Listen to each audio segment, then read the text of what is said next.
फिसाफोरा जुदि गोजानाव जुदि फरायगासिनो दंबा साख्रि मावगासिनो दंबा गिनाय फैबाय निरापत्ताया बोरै जागोन होननानै दा ओंखायनो आसाम पुलिसा निरापत्ता होनायाव फेल जादों नामा बा बै जाय कालप्रिट देबासिस कर आरो दले बिथांमोनखौ दिनैसिम हमनो हायाखै 100 घन्टा बारलांबाय आसाम पुलिसनि केपासिटि पावारा ड्राग्स जाग्राफोरखौनो रेप खालामग्राफोरखौनो हमनो हाया नामा अब्ला माखासे माफियाफोरजों बोरै जुद्ध नांगोन आसामनि इन्टेलिजेन्ट बिउरिफ्रा फेलार जाबाय नामा बाव जोंहा कुइसन फैदों आसामनि पुलिसफोरा फेलार जाबाय नामा सनितपुर डिस्ट्रिक्टनि एसपिआ फेलार जाबाय नामा बिथांमोननि इन्टेलिजेन्टआ फेलार जाबाय नामा नङाब्ला जों बर'खाय गगय सयकिया जोंनि उपाधि नङा बर' टाइटेलखाय मनिषा बर'आ बर'खाय जों पुलिसफोरा जों एक्सन थाब लायाखै नामा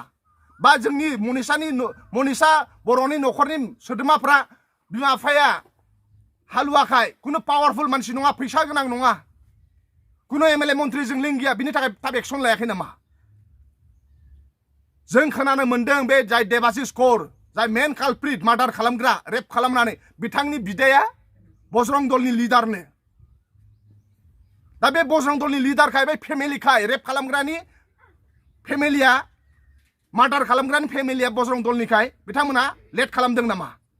आयेना सबजोंबो समान जोंजोंबो एखे अधिकार होनांगोन दा ओंखायनो न'खरनि सोद्रोमाफ्रा बुंदों थाबैनो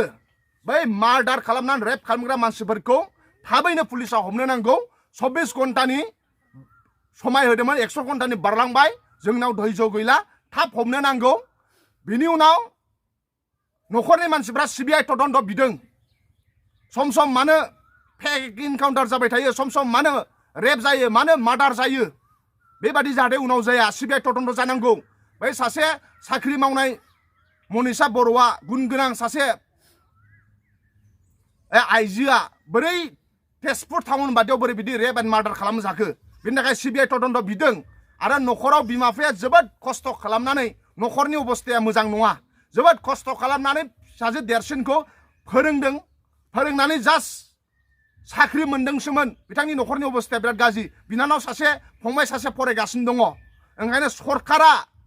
आरो बै बेंकआबो मोननैखौबो खावलायगोन जों सरकारखौबो आरो बै बेंकआबो जाहाथे बिथांमोननि न'खराव सोरबा सासेनो साख्रि होयो जाहाथे साख्रि होयो बिनिफ्राय बै मार्डार आरो रेप खालामग्राफोरखौ थाबैनो जाहाथे साजा होयो बिदों सम सम मानो फेक इनकाउन्टार जाबाय थायो सम सम मानो रेप जायो मानो मार्डार जायो बेबादि जाहाथे उनाव जाया सिबिआइ तदन्त जानांगौ बै सासे साख्रि मावनाय मनिषा बर'आ गुन गोनां सासे आइजोआ बोरै तेजपुर टाउन बादियाव बोरै बिदि रेप एन्ड मार्डार खालामजाखो बिनि थाखाय सिबिआइ तदन्त बिदों आरो न'खराव बिमा बिफाया जोबोद खस्थ' खालामनानै न'खरनि अबस्थाया मोजां नङा जोबोद खस्थ' खालामनानै सासे देरसिनखौ फोरोंनानै जास्ट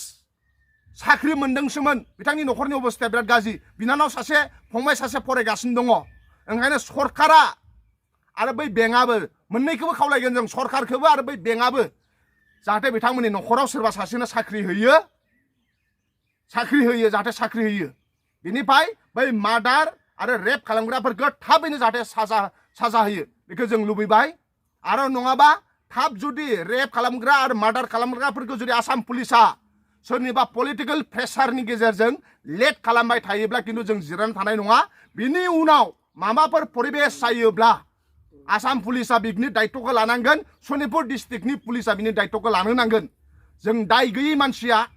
बेबादि जुदि सम सम जाबाय थायोबा जों सैसोनाय नङा।